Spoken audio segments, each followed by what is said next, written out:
September 1931. Over the silent crowds gathered in London's Downing Street hung the shadow of the Depression. The pound sterling, symbol before the world of Britain's financial power, was sinking daily lower. In the throes of crisis, England's statesmen had little time for rumors of war on frontiers far across the world.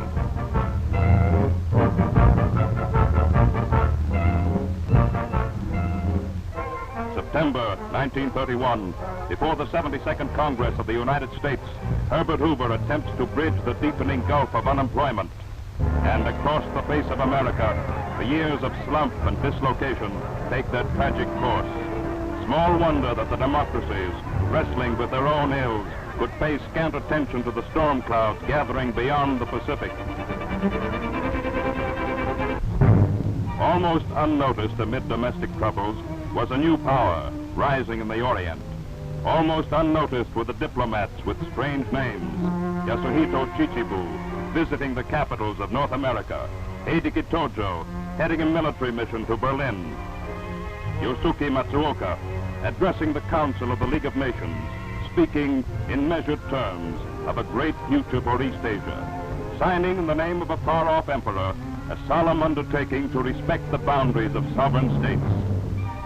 Keikishi Yoshitsawa, visiting the governor of the Dutch East Indies, pointing out with courtly suavity the advantages of a deal in crude oil with his neighbor to the north.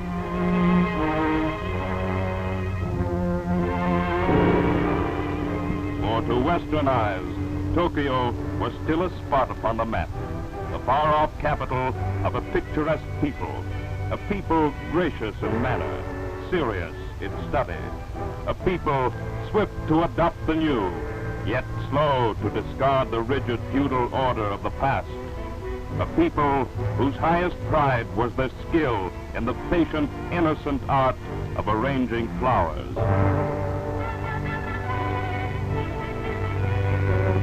But in September 1931, Japan completed her plans for the attack which was eventually to open one of the vastest and most terrible fronts of World War II. Without warning, the attack came at a place whose name aroused in millions only the memory of schoolroom geography, the city of Mukden, capital of the northeastern territory of China, known as Manchuria. Filled with a savage bloodlust, deliberately fostered through long months of secret training, the Japanese army swept through the city streets, butchering soldiers and civilians alike.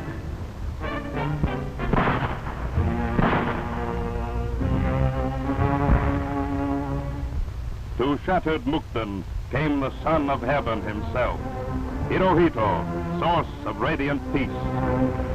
He accepted the banzais of his chamberlains. He acknowledged the well-organized obeisance of his new puppet subjects. He rewarded with the divine gaze the efforts of his faithful generals. He blessed the conquered acres of Manchuria. The incident was over. Belatedly awaking to the peril of Japanese designs in Asia, the League of Nations sent Lord Lytton's commission to investigate on the spot the appeals of China for justice and redress. And even while the League Commission probed among the ruins, Japanese steam shovels were biting up the rich ores for the furnaces of Yahata and Nagoya. For in the arsenals of Nippon, in the smoke of steel mills studiously copied from the plants of Manchester and Pittsburgh, a new design for conquest was taking shape, a design which included, without reference to human scruple, all the horrors of scientific war, liquid fire, poison gas, and even the slow spreading harvest of death, of which the seeds are bacteria sowed from the air. For the next attack was to be far vaster in its scope, far richer in its yields. Manchuria was only a stepping stone, a gateway opening into the boundless breadth of China herself. China, motherland of the Orient, rich in foods and fats and the metals of the earth. Ranged across the 24 provinces of China proper lay every raw material needed by a militant power determined to rule the East.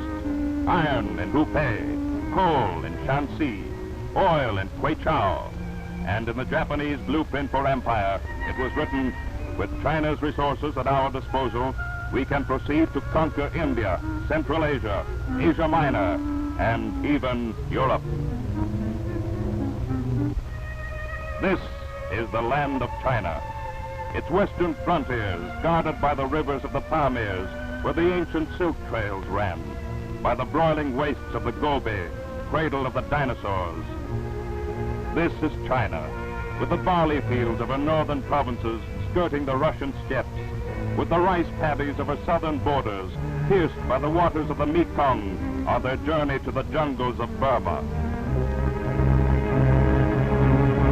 This is the land where the camels grunt across the vast plateaus of the Asian heartland, and the coolies sweat on the dikes built along the Huangho River by an emperor known as the Engineer 40 centuries ago. This is the land of eternal toil, where 400 million men and women, 1/5 of all mankind, know 15 cents a day as a living wage. And in China's millions, swarming like bees across the mudbanks, seething in the streets of 100 huddled cities, Japan saw the forced labor for her dream of pro-prosperity. There was little to fear in the stone lions guarding the royal tombs of China. There was little to fear where men went hungry and unarmed, and the sight of death was common. In a land where the gods themselves were dead, there could surely be no will, no faith, no strength.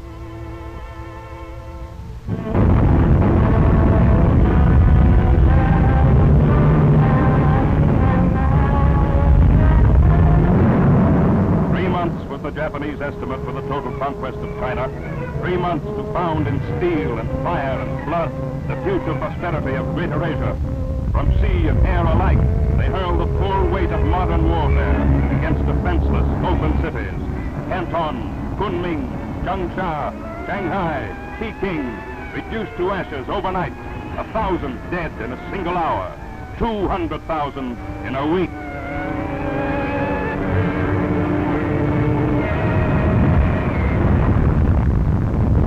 Before the eyes of a staggered world, a miracle took place.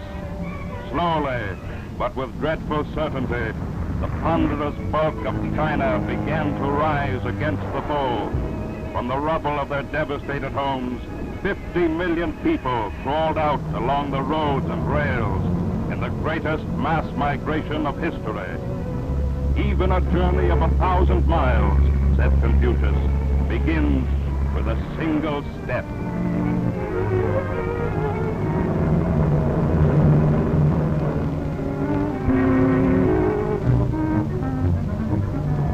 They left behind them rape and loot and ruin. Instinctively, they moved westward toward the hills, for in the mountains of the hinterland lay their only hope. Time. Time to arm. Time to organize. Time to unite.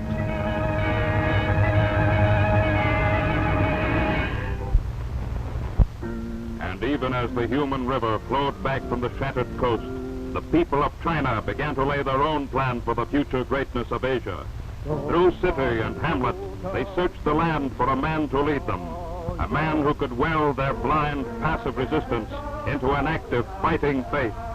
And in the land itself, they found their leader, a hard-bitten peasant soldier known as Chiang Kai-shek, disciple of Sun Yat-sen, father of the Chinese Republic.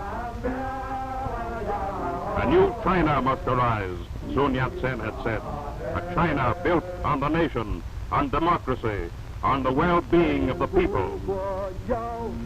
And from the creed of Sun Yat-sen came China's inspiration. The nation first, the nation before all. In answer to the call of Chiang Kai-shek, peasant farmers tossed aside their mattocks, swarmed along the country roads to rally to the colors of the People's Army. In answer to his call, the ragged Red Spear Regiment of the Chinese Communists fell in beside the big sword soldiers of the hostile Guangxi Party.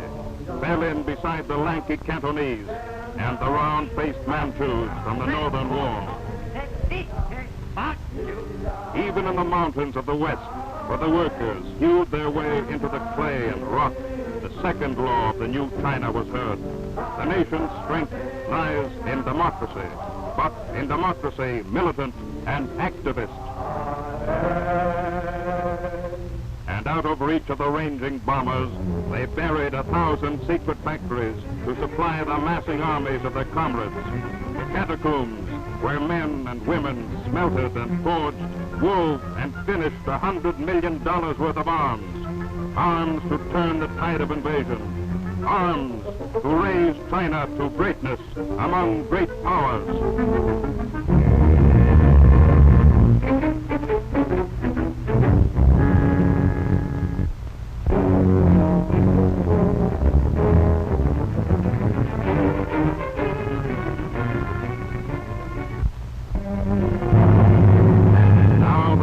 Of the old faiths served as training grounds of the new. They had little time to practice the routines of army drill. Instead, they learned the split-second tempo essential to modern fighting units from the rhythm of their ancient shadow dances.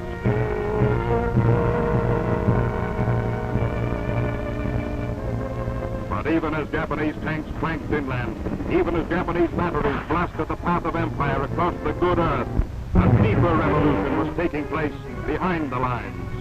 The well-being of the people was the third and final law. The war has forced us to unite. The people's state will remain united. Even when the invader has been conquered, we must conquer poverty and ignorance and greed.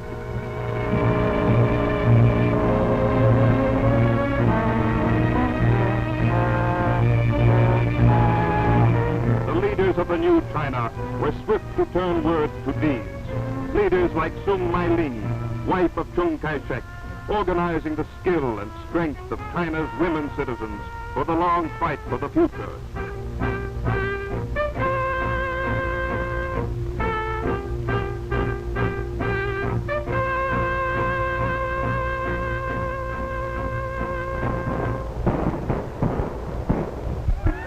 A new gate was opened for young China. A plan to build in every child the mind and muscle to fulfill the country's coming needs. For China swiftly realized that the only true wealth of nations lies in their citizens of tomorrow.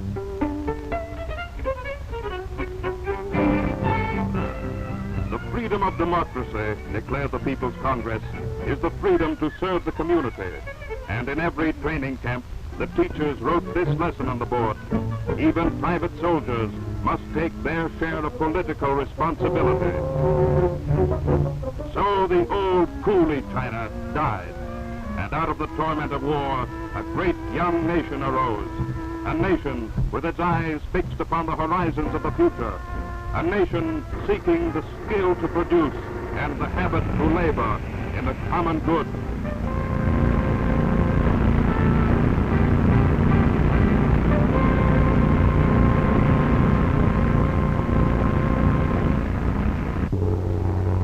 December 7th, 1941, Japan strikes eastward, seeking in the rich islands of the Pacific the empire denied to her through 10 long years by the people's armies of China. Foreseeing through the smoke of Pearl Harbor the opening of fronts across the huge landmass of Asia, the high commands of the Pacific powers turned for advice to China's hard experience in grappling with the armies of Japan. Into Chongqing's airport came envoys to learn new lessons in continental warfare from the battle-wise spokesman of China. This is the story they heard. The story of a strange weapon which destroyed 1 million of Nippon's seasoned troops. Our plan of war, the Chinese said, was simple as the map itself. Space was our secret weapon. We traded space for time. We let the Japanese advance deep into the giant spaces of the interior. Suddenly, we blocked the spearheads of their advance. Then from the flanks, from the front, from the rear, from nowhere, we rose and struck them, as we struck them at Taichung, a little city in the north of China. The enemy had broken through our center and captured Taitung. We had to fall back in the face of their overwhelming fire. Our headquarters were in the fields outside the city, and our commander there was General Sun, an attacker if ever there was one. But Sun knew how to wait. 2 whole weeks he waited, while his scouts watched every movement of the enemy. Watched until their troops began to leave the city.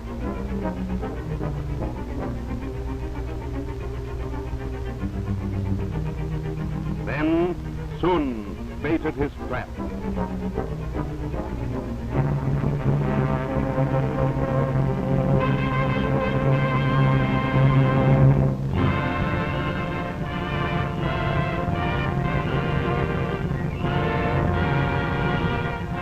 The hidden regiment swept forward, climbed silently into the foxholes overlooking an unprotected valley along the Japanese line of march.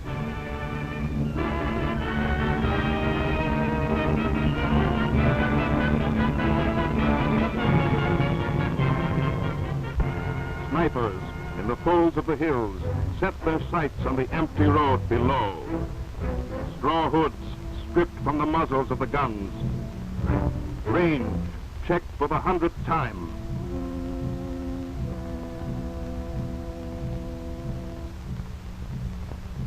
Enemy in sight. Advance units of 60,000 Japanese. 0 hour is here. Stand by. Halt!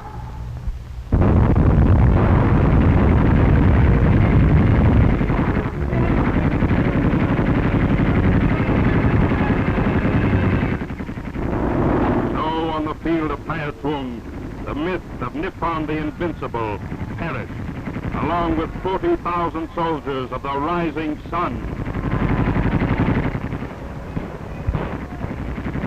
Now, as Japan drives with renewed fury toward the heart of China, the eyes of the free world are fixed on the lifelines snaking across her western borders. For though the fighting in the blood-soaked fronts of China is fiercer than at any time before, she has sent down these twisting roads to friends as sore pressed as herself not only every weapon she could spare, but even her crack brigades with all their equipment and supplies.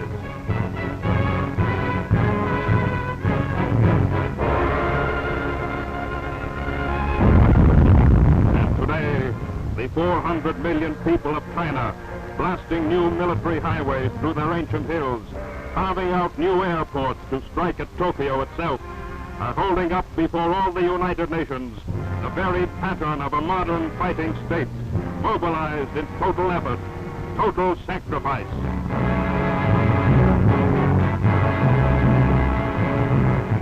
And as they enter yet another year of war, the young veterans of New China send this message to their comrades in arms across the seas. For us, the 10 years that have passed are but the birth pangs of our newfound destiny. We do not ask for peace in our time. We seek only the high privilege of leading our people into their great future, the future which even now is rising from these bitter days.